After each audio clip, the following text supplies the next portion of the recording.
Welcome back to another episode of Confessions of a Recruiter. Here we had Tom Millington, an Associate Director of Evolve Recruitment, a really strong recruitment leader with a lot of things spoken about. 100%. And mate, there's a few key points that I think are worth bringing up. BD strategies, obviously number one. Testing personalities, making sure you have a balanced team, not everyone being a strong D, super direct. And little tricks, ways where you can build your desk. A few COVID stories on being able to come out of that and what a good client looks like. If you're wanting to level up your sales, your business development, really flex that arm, this is an episode that you want to tune into. It really starts to fire up towards the end of the episode as well, so certainly stick around for the end for a lot of gold nuggets that do come out of this episode. Our goal for 2024 for Confessions of a Recruiter is to get recruiters to be the best versions of themselves. We want you to go away from this podcast and all podcasts moving forward with a golden nugget or something that you can apply in your day-to-day recruitment routine to make you a better recruiter and get you to be a master of your craft. So without further ado, enjoy this episode.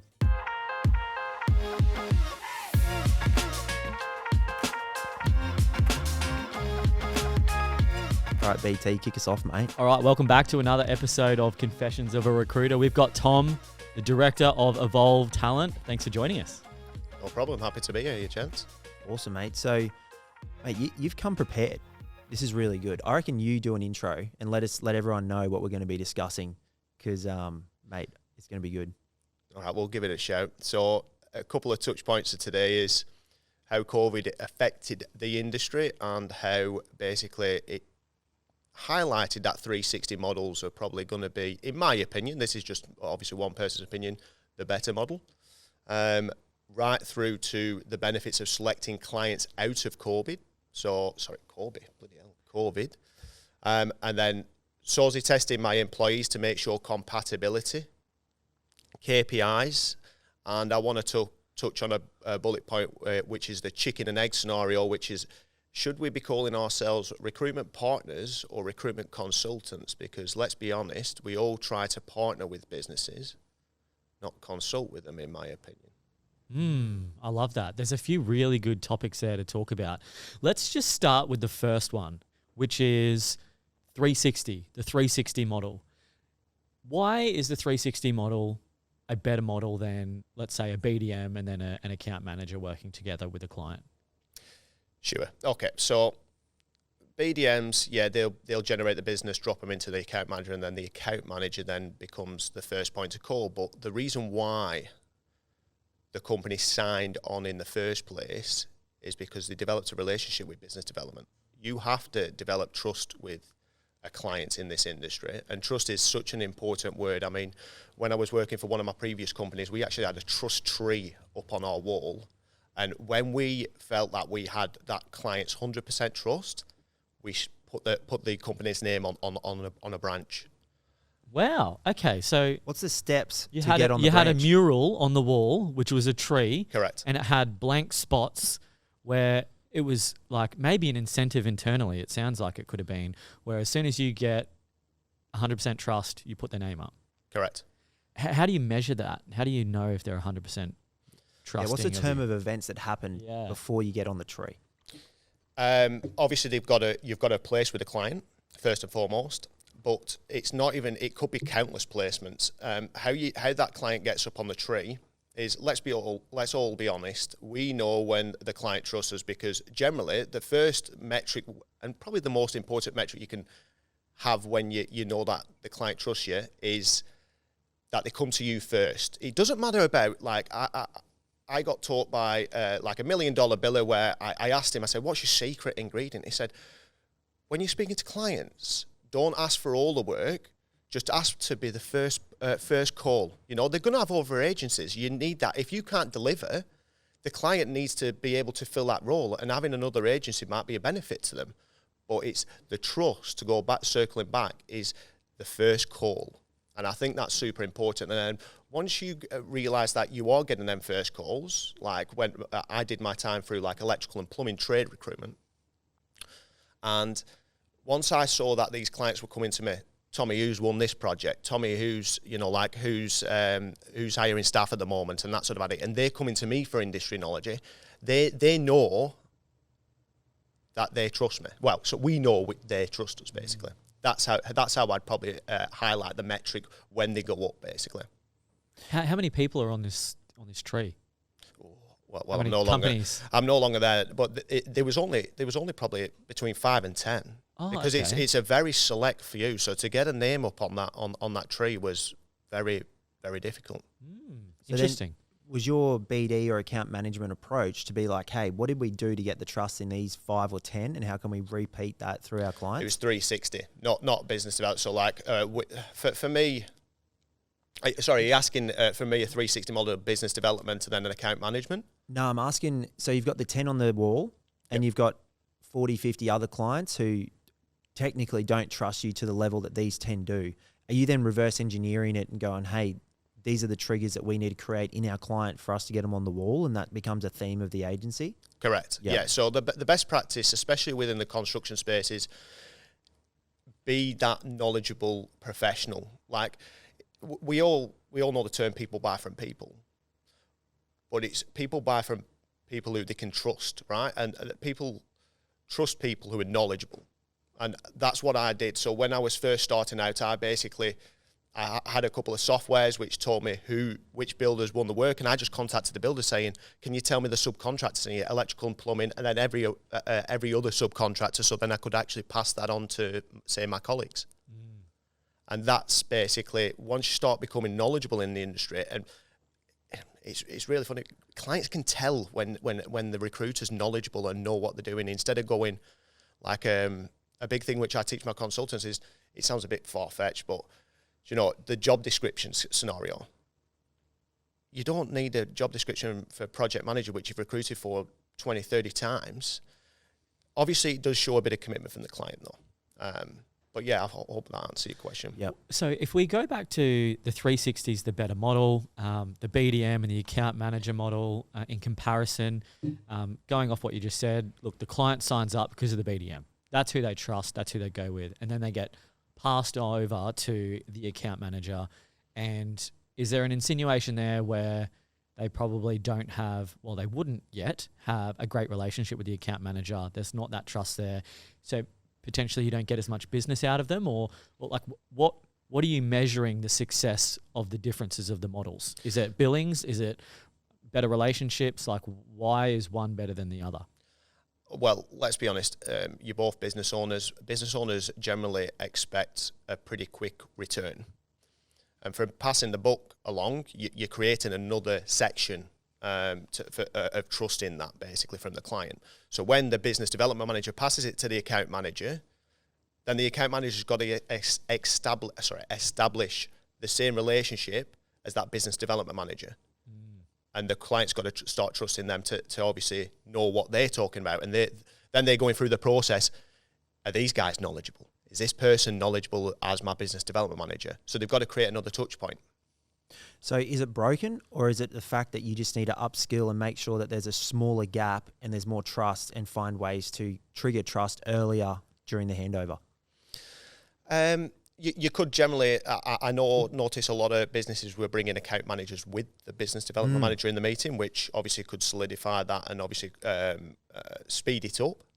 I just think when you know the business, and you've got to know the business from the 360 model, obviously just a comparison here, you can account manage and business development with that client. I feel like that's just such an important tool. And I know that you had a guest on who was saying the business development muscle. If someone's an account manager, they don't have a business development muscle, basically. Doing some sort of sense, but not as someone who starts the funnel, if that makes sense. Yeah. Let me throw a curveball perspective at you on the differences of the models from a business owner standpoint. In recruitment, it's no secret, being a service-based industry, that once you're a good 360 recruiter, the next natural step is to start your own agency. As an agency owner, having a 360 recruiter that you train up from scratch and then they fuck off in 4 years and start their own agency, depending on your mindset, can sometimes be a bitter pill to swallow when you're trying to build your agency up. I see a huge benefit to the 180 model, being a BDM and an account manager, because it restricts the ability for recruiters to pull the pin and start their own agency, because they're only refined in one skill set and they can't do it without the other. So I'm looking at a lot of really big agencies, and most of them that have heaps of staff and good retention have really split skills and responsibilities for each recruiter. And this is my speculation, and this is just what I've thought of, and maybe it's right, maybe it's wrong. Make sure you challenge him, Tom. But I will. But as a business owner, if you can split and hyper niche every task and responsibility for a recruiter and not give them the full 360 gamut of essentially being a business owner anyway, you can retain your staff for much longer. And I don't mean this in a nefarious way, like, you're stuck, you can't go anywhere because you don't have the skill set. But I see a common theme with really big agencies having 180s that, that if you go, hey, you want to start your own agency? They go, I wouldn't know how to do that.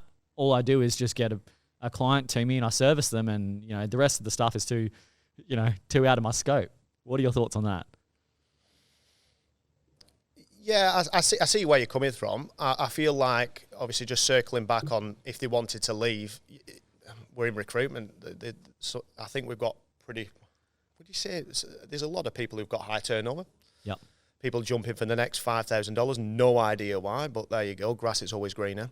I think there's a saying by Richard Branson where you've got to train the people so they can leave, but you've got to make sure you create the culture so they can stay. I don't know the exact quotation. Train them good enough that they can leave, treat them well enough so they never want to. Boom, there you go. Yep. So that basically answers your from the 360. And I feel like, why would you not want to give an employee all the tools of recruitment? And don't get me wrong,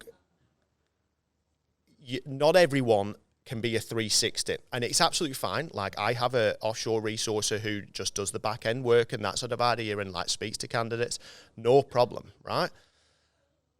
But from a 360 point of view, if you've got clients who need to be handled and that sort of idea, I think 360 is a lot better, because these candidates, in this market right now, you have to be able to sell your candidate to the client, because if you've got confidence in your candidate, you'll probably have an increased chance on placing that candidate when you can sell it to a client. Sell them to a client. Apologies. Sell the thing to the client. Yeah. It's our product after all, human beings. So yeah. But yeah, hopefully that answers your question. There is the market for like account management and resources and that sort of idea is generally really good for, like, if you've got good PSAs. Like, we've just landed a really good PSA, and that's the reason why we've got a resourcer, basically.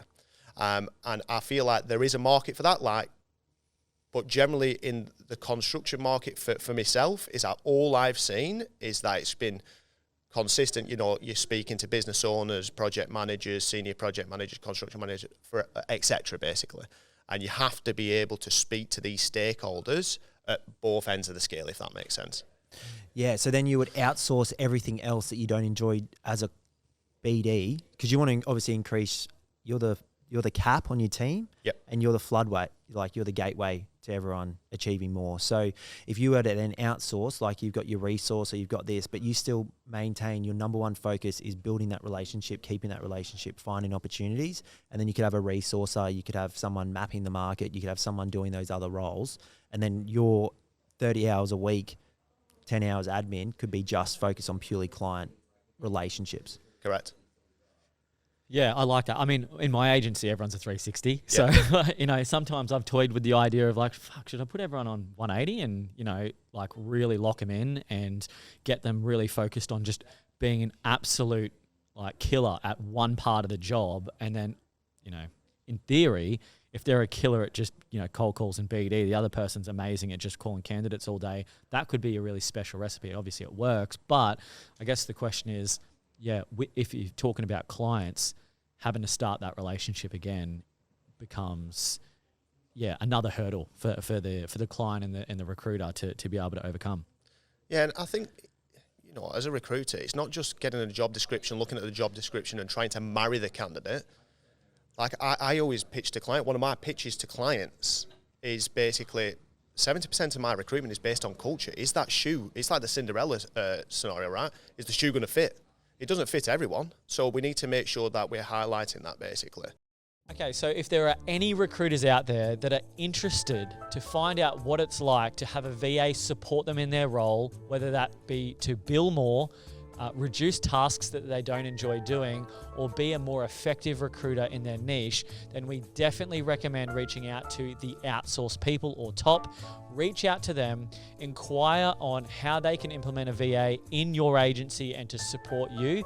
And if you mention ex-recruiter or Confessions of a Recruiter, they will give you a 13% discount off your bill per month on this VA that will allow you to scale your business, scale your desk, and to bill more and make more money. So go reach out to the Outsource People, say Confession sent you, get your discount, and see what is possible. All right, so that's 360. Yep. What was one of the others? Coming out of COVID, when you said, because I experienced this myself, mate, I don't think finding the perfect candidate in COVID wasn't the actual focus. It was about finding the perfect client first and then the candidate. I know it's like, because there was that much business going on, it was just everywhere. So like you'd have clients call in, you're like desperate, you'd be placing roles, and then the candidates would get in and go, mate, I got sold an absolute dream. This is not what we originally thought. And then you got replacements and it's annoying, and business was changing. So you sort of had the same sentiment because you said moving forward out of COVID, you really get to choose who your clients are. And it was a big testament and a character of how everyone dealt with COVID as well. When shit hit the fan, where they calm, where they focus on their team, where they put in the right measures in place. So yeah, I think that's 100% worth talking about. Yeah, so when COVID happened, we used to, generally a lot of recruiters do like mailers, and we're the same. We send snapshots of like really great talent which we're working with, send it on a weekly basis to our clients. And during COVID, we signed that many clients because when a client came back and said, I want to see this individual with no name on it, we said, right, well, you've got to sign our terms before you can get the resume and personal details. We're very old school, as in we get the candidate's permission as well, not just floating resumes to 20 different companies. And we talk to the candidate about the client who we're speaking about. What I noticed, though, coming out of COVID, just to answer your question, Declan, is we've got all these clients, but we probably signed about 30 clients, but we probably placed with about 8 of them. And the 8 which we've placed with, every single one of them, we've visited. And it's super important to visit your clients and create that connection with in person, because there's a lot of recruiters contacting your clients. You can't do anything about it, but you have to make sure that you're visiting. So it's basically, we was able to, and when we visited these clients, going back onto how do you qualify this is going to work, we visited the clients. We made sure that, we understand the culture, understand the benefits and the projects which they're handling. So then we have this arsenal to go back to our candidates saying, this is the company, this is who you're reporting to, this is X, Y, Z basically, this is how it works. Or what does progression look like? Was able to confirm that with them. We're able to discuss that with them. That's the most important part in selecting your clients. As long as they can give you the time of day meeting you, that's the first checkpoint. The second checkpoint is what's people talking about in the industry about them, because they probably you're probably dealing with similar competition, and that's really firm understanding. I taught my consultants to make sure that within construction you've got probably about 5 tier brackets, tier 1 to tier 5. Tier 1 are like your massive companies like Hutch's and that sort of idea. I said to my consultants, right, when you're focusing on an industry, make sure you select 1 or 2 companies within that tier bracket and do it really well, because you've got to fish from that pond, right? There's no point you signing up every tier 2 contract to go in, say, Brisbane, because then you're probably doing yourself a disservice to your other clients, because then you can't take from the clients which, like, I know that well, it does happen. You don't take candidates out of your own clients. Correct. No. Not a chance. Not at all? No. Oh, jeez. No. I know it sounds a bit far-fetched because, no, but you say that, but it happens. Like, mate, I could never think you what is it? Place, don't poach. Yeah. Live by it. That's a number one way to get a shit reputation. Yeah. And clients tell you that. I've had clients that go, a son-in-law would be getting poached. The same girl would be talking to the director, And he's like, come in for a meeting. She's like, all right. Didn't realize there was a son-in-law relationship. Sits in there and they're like, yep. So let's talk about the role you want to recruit for us. I'll just get our sales manager in. In walks the son-in-law and goes, oh, hey, this is such and such. He's my son-in-law. And she just like, I'm so sorry. Really? Yeah. Happened to one of my clients. So like stuff like that immediately blacklisted. But it happens. So And it's dumb. like, who's training these people, like going back to training consultants, who's training these individuals to, like even to try to take a candidate from your own clients. And, we've actually won, I'd probably say 2 or 3 clients based on that, basically. And don't get me wrong, them clients they're the ones which, when you call up and you say you're a recruiter, they spit right down the phone at you, you know what I mean? Because they've had a really bad experience. But once you get them on board, they're the most loyal clients. Mate, the because they best don't relationships start Correct. the worst. Correct. Yeah, 100%. So, yeah, hopefully that answers your question. Yeah. So do you feel since COVID, recruitment has matured and gotten better or gotten lazier and weaker? It's definitely gone back to, like when I first started in recruitment in Brisbane, it was actually 2018. And it was highly competitive. Like there was an abundance of candidates, not enough job roles. So you had to really, really go at it to get them clients on board. But it has gone back to competitive. But in terms of candidates, you have to have the best candidate now to get into that door. And it's, that's why resources or account managers, they was really good during COVID because you had to have the best candidate to get into the door. But it's just gone topsy-turvy now where you need to be able to sell that candidate to the client. You can't just send it to a business development manager who may have not spoken to the candidate to sell that to the client, if that makes sense, because they don't know. You need that conviction. Correct. So what about, you've got something down about inputs, outputs. It was around like personalities and training and when you get your guys on board, all that kind of stuff. So I guess let's actually start with, I think, personalities. I think that's going to be really interesting. So what personalities are you looking for when you're trying to hire staff for your team? Is it just a typical disc? Is it like a disc profile? And if you're a D and an I, you've got the job, or what's the method to the madness? No, I like to add different personalities to bring, Level team. Correct, like something extra to the table. It is interesting. Like generally, you look at my team and there's different personalities, right? And I try to add people to my team who can actually better myself as well. So I've got a lady at the moment who's working in like the engineering recruitment. She is the most technical recruiter you have ever seen, and this goes back to the point is make sure you look after your staff, because she gets a message probably nearly every 24 hours of other companies. Yeah, honestly, it is crazy. And there's people keeping in touch with her and that sort of idea, trying to get her across. But her first role was a senior water advisor for Queensland Hydro. Working on the Queensland Hydro, they needed water experience with hydrologist experience, and you try to find them, you've probably got about 50 in the country, maybe, maximum. And it was crazy. And I think, just going back to the personality test, I need to find how to get the best out of this individual. So that individual we're speaking about at the moment loves variety. So she's not going to be good at just going, here's one role, work on this week in, week out until you place the person. She's fantastic at going, right, here's a tunnel engineer, here's a project engineer in the civil and road space. She likes that variety. And then I have another personality who likes the other end of the scale, where she just really wants to deep dive on that one role and get that one role filled.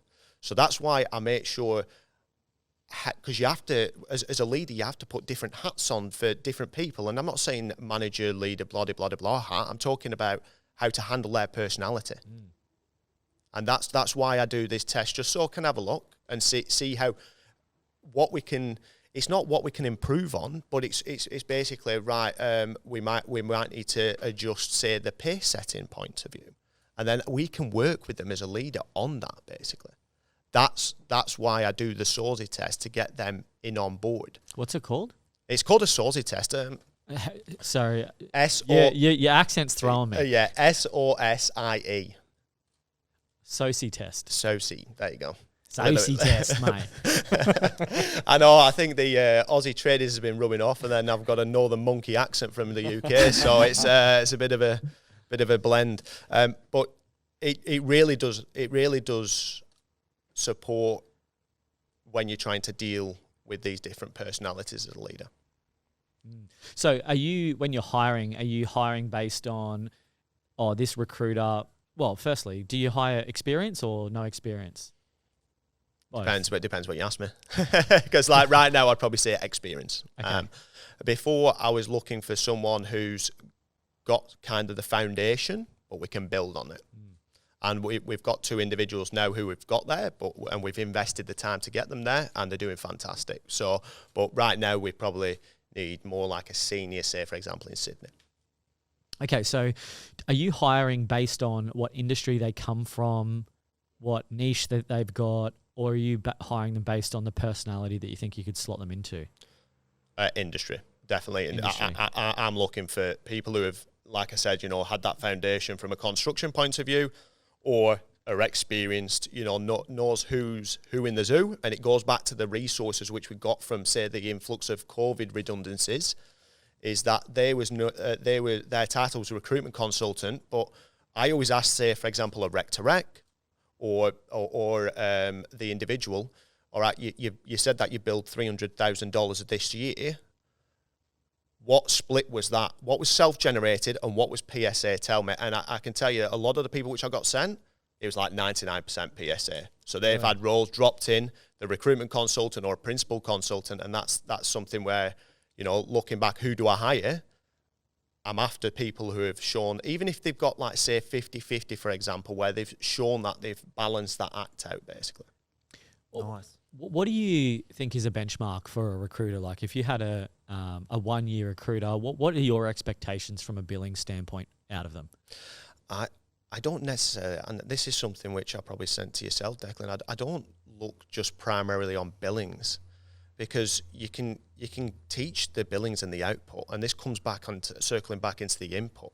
As long as they've got the right attitude and they've got the ability to, say, pick up the phone and that sort of idea, then it's just the input will get the output. So it's not necessarily... When you say input, are you referring to dials, like phone calls, submissions, interviews? What is an input? Yes, so I would say connected candidate calls. I'm not talking about dials. Dials is probably useless because, you could just be I'd call it a phone basher. No. Quality connected candidate calls, and obviously the notes which goes into our CRM is super important. So you can see that you're developing that relationship and highlighting what they're looking for from a candidate point of view. Then it's basically internal interviews, how many times you get in front of them, and then client submissions. And then what you can do then is you can start going, right, well, I think we did a metric where I think it was 9 submittals will get you 3 client interviews, which will get you 1 placement, which is a pretty good hit ratio, if I'm honest with you, from the consultants. And that's where you can start putting the input metrics, which is not at the placement point of view, if that makes sense. That's the output metric. That's your output. Okay, so if I was to rephrase that. Correct. So for every 10 candidates you submit, 3 might get an interview, 1 might get a job. Sounds about right from a percentage ratio. Yep. So then do you go, okay, rookie recruiter with 12 months experience, you've got 2 options. You can either submit double the amount of people to double your billings, or you can get, Quality. A 50% increase in your interview to submission ratio. Which direction do you want to head? Both, 1, that kind of thing? Yeah, and I think that comes back down to the KPIs technique, where we used to have the traffic light system, green, red, amber. I think it still does work, but it's we've got to be conscious about give and take from the metrics point of view. So I used to have the candidate calls, client calls, and what else was there? Visits. There's always got to be some giveaway to answer your question, basically. So I don't just necessarily hit all these metrics. No, not at all. It's like, well, hang on. You've had, say, 5 quality candidate submissions and interviews. three have gone to client interviews and you've got 3 placements, I'm like, hats off, you know what I mean? It's just focusing and having them expectations.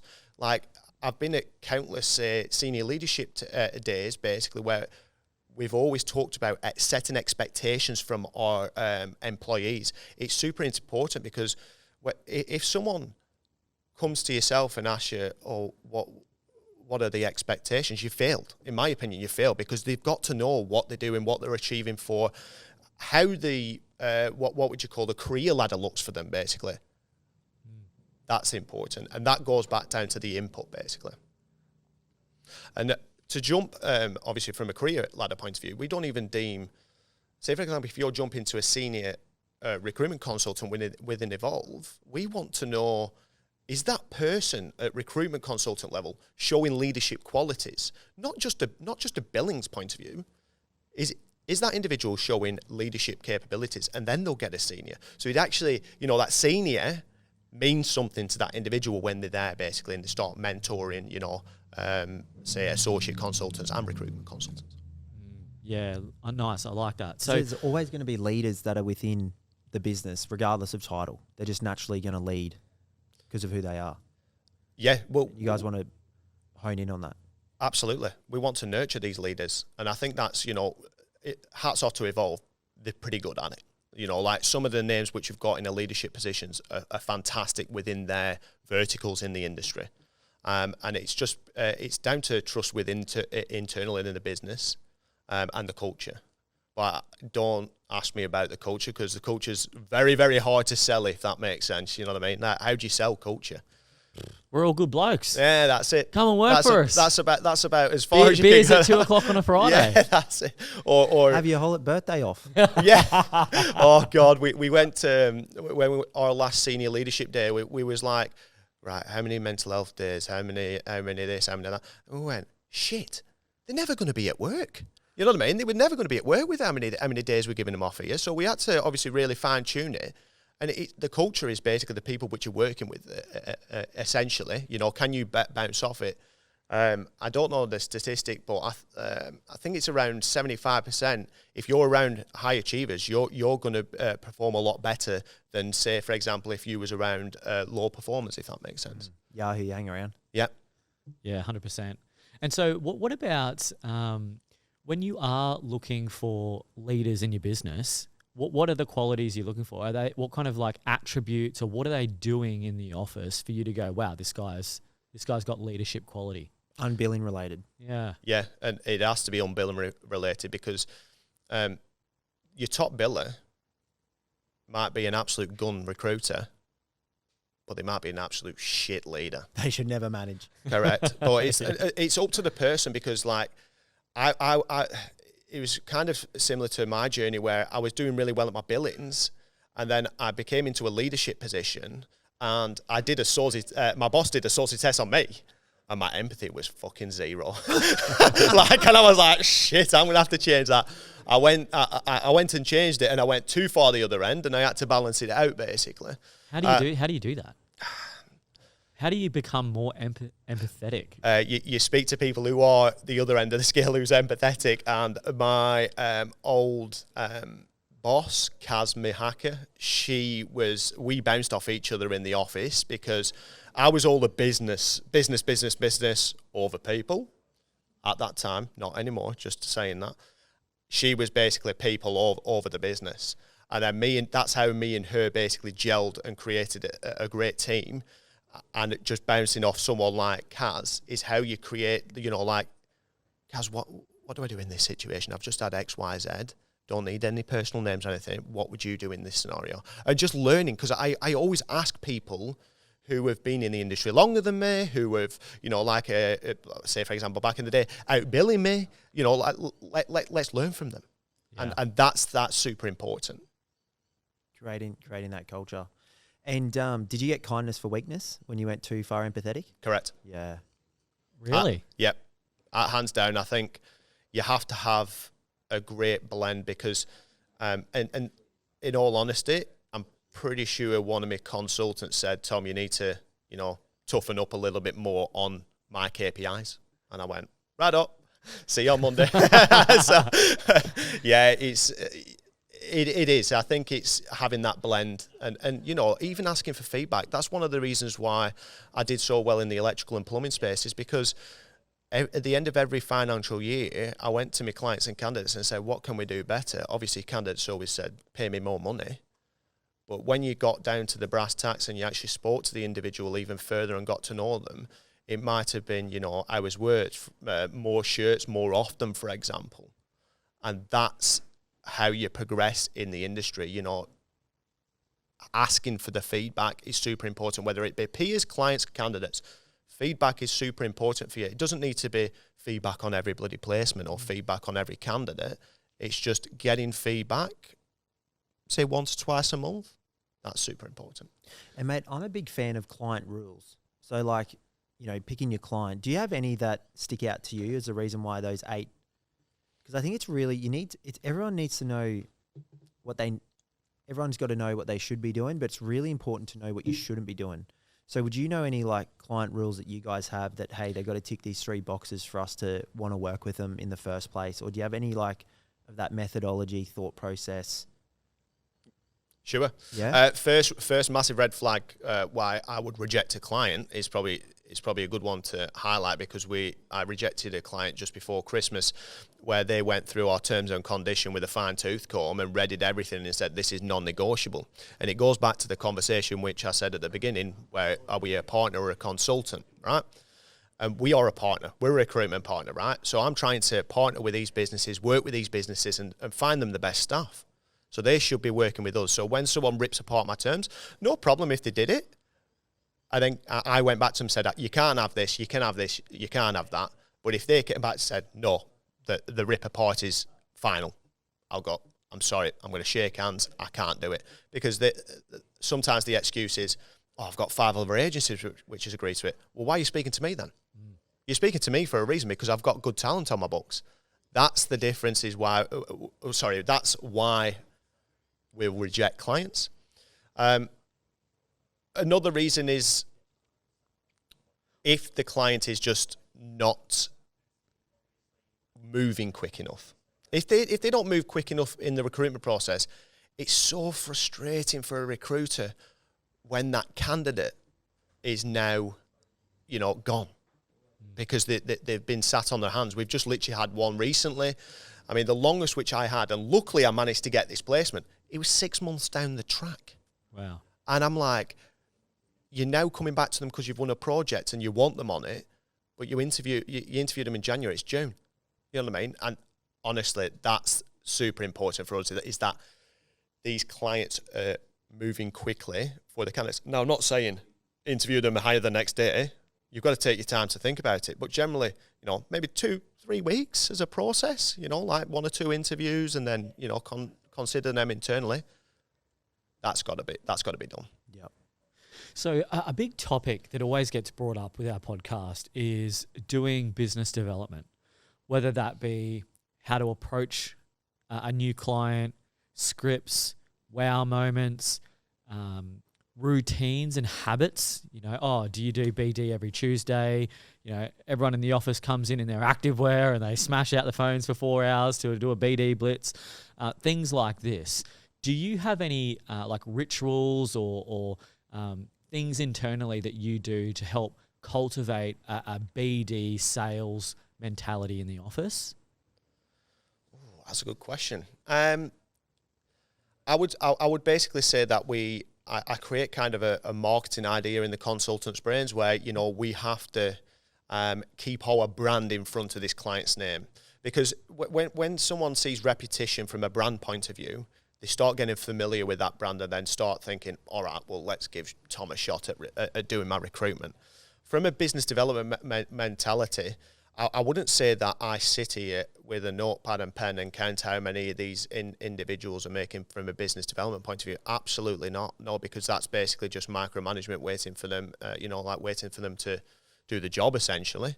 You've got to trust your consultants to do the right thing and make sure, like for me, business development at the moment it's the most, I'm going to maybe eat my own words here, but if you've got a weapon candidate in this market, business development is your easiest game. You just basically look at people on, say, I don't know if you guys have got it, but LinkedIn Talent Insights, and you know where they're coming from, where have they gone, who's hired them. Just go find the hiring manager, pick up the phone saying, mate, I've got a gun project manager at the moment. They've delivered XYZ projects. Are you looking for them? Now, obviously, this is from a construction point of view, but you'll probably work in different industries, I'm guessing. Yeah. And I think that's the easiest form of business development, right? Because say pre-COVID, you had to phone the office, who's the hiring manager, that sort of idea. So people have still got it easy even after COVID with the business development. Yeah.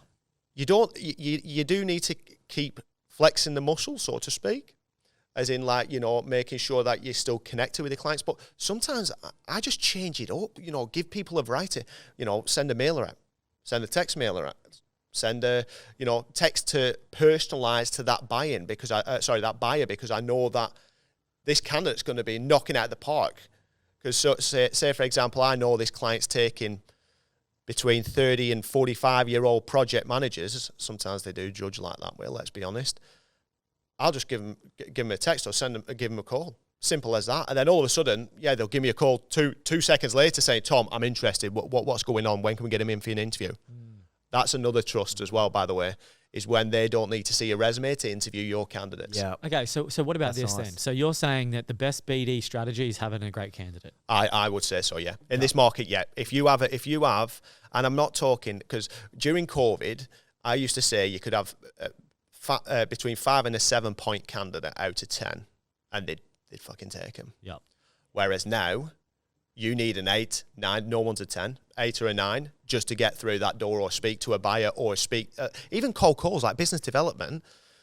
You can cold call someone who you've not spoke to before, but you might have seen an ad on Seek. Just give them a call because you're helping them out, basically. If you've got the perfect candidate for that role, give them a call.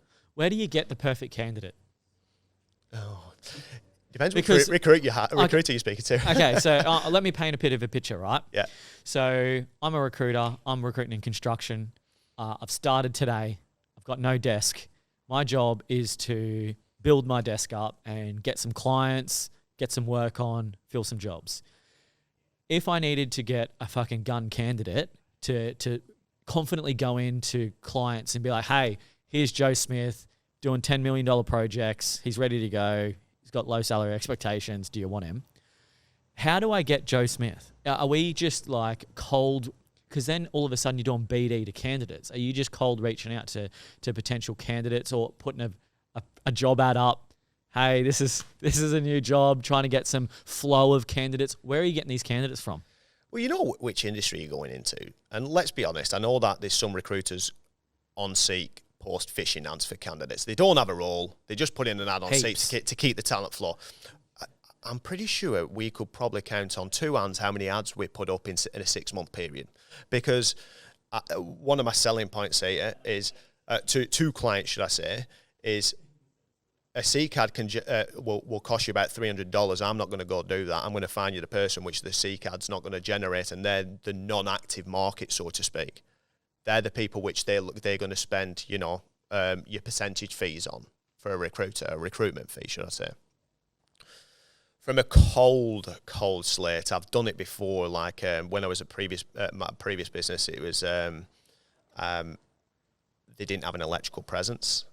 They brought me on to bring that electrical presence in. It was my background, business development, so it probably worked hand in hand, basically. You have to more or less start touching base with clients first rather than candidates. And that's probably just saying good day, how's your project? It's got to be about them. It's got to be about them. If you're, say for example, 5-minute call, if you spent a minute talking about yourself, sometimes it's a little bit too long. I'd probably say you've got an elevator pitch of between 20 and 30 seconds. Yeah. The rest of the time. What's the elevator pitch? Let's hear it. Oh, fucking hell. I'll be honest with you. I've not got an elevator pitch anymore. Come on, Tommy, let's go, baby. Bit of role play on the podcast. But in all honesty, I would probably, right now, my cold call pitch would be sharing my knowledge, saying like, I know that you've got this project, right? I don't know what it was back then where I was like absolutely clean slate. But once I learnt my industry in that market, then it became a lot easier to speak to these electrical clients. And probably a handful of clients who I'd never dealt with before used to go, fuck, you're persistent, aren't you? And I went, yeah, well, I want to deal with you. That's why I'm fucking persistent. So, and then they did, long and behold, they did sign with me. So what's your cadence of follow-up there? If someone's going, fuck, you're persistent, are you calling them every other week, once a month, once a quarter? Because I train my guys at Vendito. I go, look, and most of them don't come with experience. So I train them from scratch. And generally I try and frame recruitment like, all right, if you feel like you're a fucking pest, just know that's exactly where you need to be. If you don't feel like you're a pest and you don't feel awkward calling them again because, they told you that there's nothing doing 4 weeks ago and you feel like it's too early to call them again, if you feel like that, that's when you know you need to call them again and have another conversation with them. What's your opinion on that framing? I used to do it between 3 and 4 weeks, every client. And it depended on the size of the client. Some clients used to get me every week. And why? What did you say? What did you talk about? Oh, it'd probably be different. Like, say, for example, different people in the client. But it all depends. Like, if I had a really good conversation with a client and they was a large client and they was like, when you have a good business development call and they really warm to you and you're on the blower for about 30 minutes, I'll call them probably every week just to see check in, how you're going, how's the project, that sort of idea. And you vary it up. So your methods of contact doesn't just stick to a phone call. Like I said, it's about brand presence in front of these individuals. So it's email mailers, like just saying, g'day, like, are you looking for anything? I literally, as soon as I got back off annual leave this year, I sent an email mailer out to my clients, and about 3 or 4 came back saying I'm chasing X, Y, Z, right? And it's just, it wasn't saying I've got this talent, I've got that talent. I said, I've got these roles on at the moment with other businesses. Do you want me to keep you in touch? Do you want me to keep in touch with yourself with the talent which I find within these roles? And people come back and said, yeah, appreciate your honesty. Yeah, I'm chasing X, Y, Z, right? Touch points, email mailer. Then the next week, I'd send them a text saying, yeah, how's that site going? Like, I know that last week you mentioned you might be chasing a couple of Sparkies in a couple of weeks. Is that coming sooner, or do you want me to give you a call in a couple of weeks? Boom, there's another text mailer, right?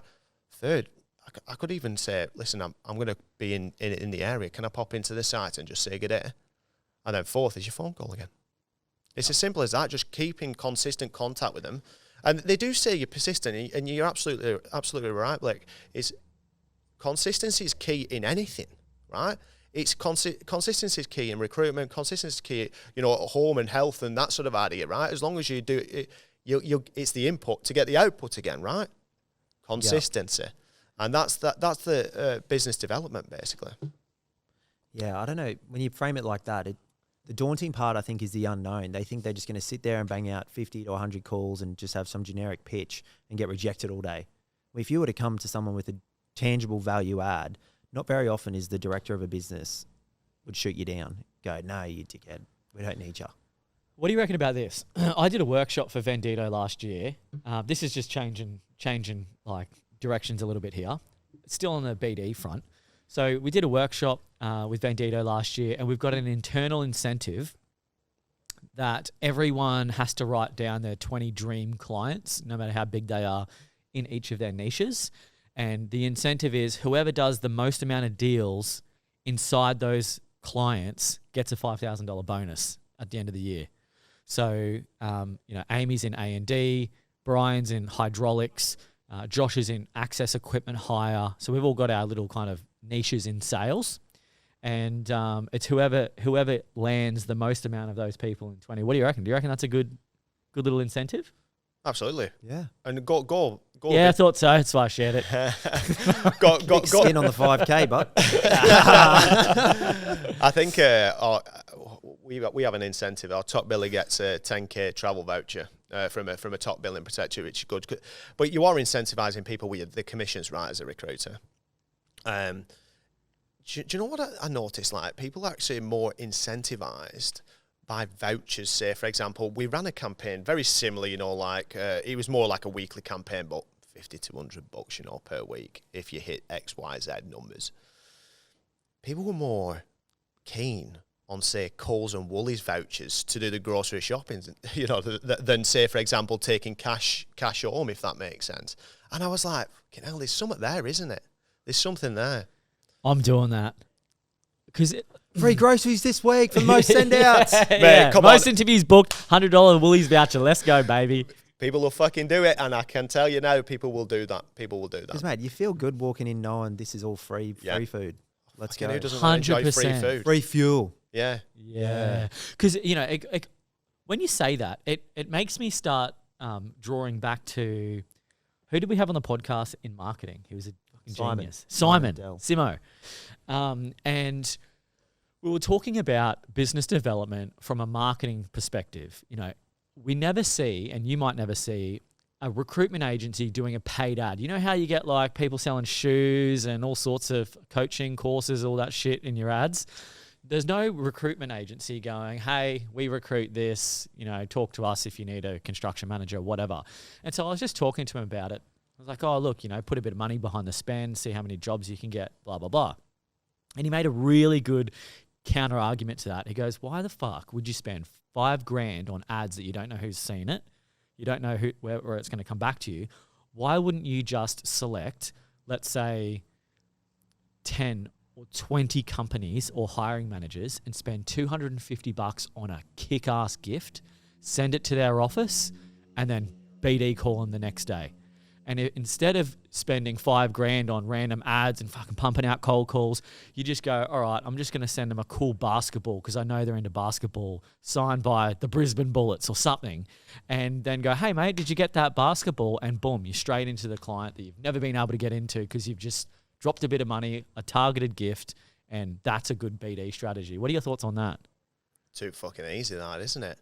I'd prefer a bit of a challenge, because then, you know, like if you sign up a client without doing, maybe it's wrong to say, This but is like your top 20 dream. This is your top 20 clients. Yeah, well, how I do it with my consultants is I get them to break it down. Like, as I sit them down and say, what do you want to do this year financially? Say, for example, a consultant came to me and said, oh, I want to do 300K this year. Right, okay, well, let's grade your clients A, B, C, right? C clients are spending anything up to about 10K a year. B clients are spending anything up to, say, 50K, and then A, you know, like they're creme de la creme, right? We break it down. You probably only need one A-grade client. I got taught, big shiny building, look round the back of the big shiny building, them clients are not getting fucking serviced. Right, and someone posted this, a rec to rec on the LinkedIn, and I commented my old boss who trained me, two bosses. One was an ex-Navy SEAL, and then the other one was just an absolute weapon at business development and account managing. And they used to teach me that, because everyone wants the big fucking shiny buildings. A lot of our clients, put it this way, are tier 2, tier 3, and that goes back down to the loyalty and trust, right? Because you get inside a tier 2, tier 3. A-grade clients, there's a lot of politics. There's a lot of hoops to be jumping through. You know, there's a lot of processes, you know, medical, shit like that. That's why I always go to the B and C. So you rate your clients, and then we'll sit down and go, right, let's put how many we need C, how many we need B, and how many need A, and we just target. And we have it just on I'm not a spreadsheet guy, but I do fucking have a couple. Anyway, we have a spreadsheet where the consultants put, right, we've signed these clients, and then these are the ones which I'm sitting waiting to sign. And we'll just check in. We don't check in, say, for example, weekly. We'll check in once a month and just go, right, how are we going? Have you spoke to these, you know? And we always share one success a day. Like yesterday, one of my consultants in their business development targeted list, she sent an emailer out just saying, back on deck, really would love to obviously get to know your business. One of them target clients said, yeah, keen to meet up, let's get a coffee going. And that's, in my opinion, how I would structure the business development. Yeah, I love that. No, that's good. There's a whole lot of different ways that you can do it, from calls, ads. Have you ever tried ads? No. Have you? Yeah, neither. You could pioneer it, mate. You could pioneer it. No one's ever done Bandito, it. the one recruiter doing ads. I'm the only Australian recruiter doing ads, and we fill this. Yeah, nice. So what's next for Evolve? Like, what are your plans? Oh, well, at the moment we're expanding our design and construct business just purely because we've won quite a bit of PSAs. So we have, towards the end of last year, well, mid to end of last year, is focusing on PSA. We're being triple ISO accredited, which is obviously comes into the factor is that we're targeting these big A grade clients because we have been built on these B's and C's. They're more important. So you're going after the shiny buildings after you just said don't go after the shiny buildings. That's not my job. Like I don't do the PSAs. So we do split that, and we're looking at maybe even, there's talks at the moment, it's not been finalised, but even like an account manager on. So there you go, it goes out against what it is. This is not my decision, guys. You brought me on, not my boss or CEO. So I think that's probably the most important. And you know, like we've got enough verticals now where we are known in the industry for being specialists. You know, like people enjoy our salary and hiring guys because they know they're coming from an important place and a knowledgeable place. And I think from Evolve, it's we've got to a great point in where we're a large agency, we're a multi-award winning agency now, and we are getting recognised in the industry where senior recruiters and leaders in the market are actually contacting us rather than us trying to, you know, LinkedIn and that sort of idea. I've just wanted to circle back on where you said talent comes from a recruiter. There's no secret ingredient where talent comes from. There's different methods, but it's personal preference. Say, for example, one of my consultants, she gets like a response rate of between up to about 40% on her campaigns in LinkedIn. Now, you guys probably fucking know that it's sky high. And LinkedIn actually comments saying, what is she fucking doing to get like up to 40% return? Reply, I'll give you a $50 gift voucher for Woolies. She is now skint. Lisa from Limitless, she averages like 72%. No word of a lie. How?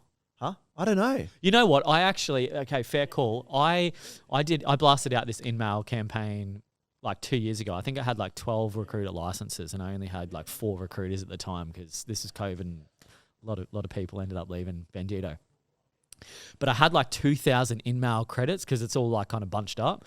And I was selling this like online course at the time and I was pumping out in-mails. And part of the in-mail was, you know, it was like, I did it like a recruiter. It was probably a bit sneaky now that I'm fucking thinking about it, but it was like job opportunity. And then I was like, hey, you're looking for a role here. Why don't you take my learn how to be a better candidate course, basically. Hey, if you're not interested though, please at least respond in some capacity so I get my credit back. And I think I was getting like 80-90% response rates. Just because I was at the bottom, I was like, even if you're not interested, please say you're not interested so at least I get my... it was just a call to action at the end of the in-mail saying, just tell me either way so it doesn't cost me 10 cents to send this in-mail or whatever it ended up being. $4. $4. That's how much they are if you want more emails. Yeah. So a call to action at the end of your email. Here's the little golden nugget for the episode. Yeah. Call to action. Respond to this. Give me my $4 back. Yeah. It's even on cold call emails. That's how I used to structure, say, cold call emails to clients. It used to be literally one sentence about who we are, you know, recruitment agency, the people which we work for. So even mention a couple of clients there and a call to action. You know, like I used to put, I hope this email made sense. I'll call you in a couple of days to discuss. And when you used to call the gatekeepers, right, and say, is Joe Bloggs expecting your call? I went, well, I fucking hope so. Because I you know, like, and they put you through. And always use the, you know, like the first name. Don't just say Joe Bloggs. Say, oh, I'm just looking to speak to Joe. All right, no problem. Put it through because it seems a bit more targeting and personal. Yeah, it's the tonality with those gatekeepers. I find when I act a little... almost like a little bit confused. I'm like, oh, Cheryl. Is it Cheryl? Yeah, it's Cheryl. Oh, Cheryl. Sorry, I was trying to call Joe, actually. Is Joe there? And they're like, oh, let me have a look. Like, yeah, all good. They're like, who are you? Oh, it's just Blake. And they're like, oh, okay. Fully act like maybe I work at their business or something. I just brush it off. I'm like, oh, Cheryl. Oh, Jesus, wrong. Oh, geez, called the wrong number. Yeah, is Joe around? Yeah. Like, that's okay, good. yeah. I like that. It works every time. Yeah. Like, who is this? Sorry? Who is it? Oh, it's just Blake. I'm like, okay. I'll just fucking put you through. Oh, God. Yeah, that's good. Yeah, That's good. It works 90% of the time, it works every time. Yeah, there you go. right. But the tonality, and it's called the confused salesperson is actually what the approach is called when you come at a gatekeeper, because people generally like to feel helpful. Like if someone is useful and helpful, like, you know, people naturally gravitate towards helping people. So when you come at it like a little bit confused and dazed and you don't know where you are, people are like, oh, well, let me help you. Well, what's going on? You're like, oh, geez, Cheryl. Geez, I don't know if I'm in the right spot. I'm hoping you might be able to help me, Cheryl. But like, I can't remember their name. Who's the national sales manager again? Joe? Joe. I knew it. Yeah, can you just put me through to Joe? Sorry, please don't tell him I forgot his name. Oh, okay. I'll put you through to Joe then. Boom. Biggest snake in this room sat on that fucking couch, eh? Remind me not to pick up the phone till late because he's going to fucking sell me the dream. It's called the confused salesperson. So it's a really easy way to get through gatekeepers. More on that. Maybe I should do a little episode on the confused sales guide to get through gatekeepers. Just get yourself fucking Lusher nowadays, and that'll do you the dream. I think the Signal Hire and Lusher, which you can just pull the Polo, numbers. mate. Polo's getting up there. Yeah. Polo.ai. Yeah. Just heaps of them. And then you just get the work not phone. And see, mate, we never had those contact finders when we were in agency recruitment. It was straight up. Like I used to all seven number. I used to do this shit. We didn't even have LinkedIn Premium. We had to buy our own LinkedIn Premium, not even Recruiter, just the Premium.